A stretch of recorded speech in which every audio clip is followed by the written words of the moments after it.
ပါတယ်ကျွန်တော်ဒီခုဒီနေ့ကျွန်တော်ကိုယ့်ရဲ့ကွန်ပျူတာမှာ online ကို wallpaper ဘယ်လိုချမ်းရလဲဆိုတာပြောပြပေးသွားမှာဖြစ်ပါတယ်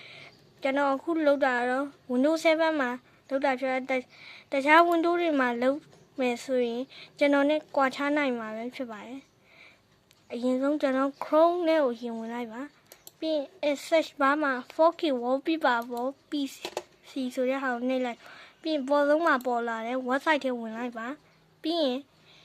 ကိုကြိုက်တဲ့ wallpaper ထဲဝင်လိုက်ပေါ့နော်ပြီးရင်အောက်ကိုနည်းနည်းဆွဲချလိုက်မယ်အဲ့မှာ download in 4K နဲ့ download original ဆိုတာရှိကျွန်တော် download in 4K ကိုဝင်လိုက်မယ်ပြီးရင်ရလိုက်အဲ့ download ကိုနှိပ်လိုက်မယ်ဆိုရင်ဒီလိုပေါ်လာရင်ဒီလို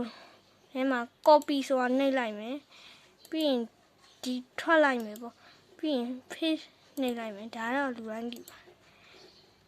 ဒါကလူတိုင်းကြည့်ရဆိုလူတိုင်းတော့ကြည့်ပါဒါမှပြောပြပြီးရင် access a data background ဆိုရဲထဲကိုသွားလိုက်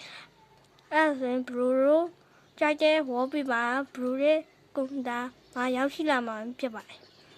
ဒီ view လေးကိုကြိုက်နေတတ်တယ်ဆိုရင် like and subscribe လုပ်ပြီးဖို့တောင်းဆိုချင်ပါတယ်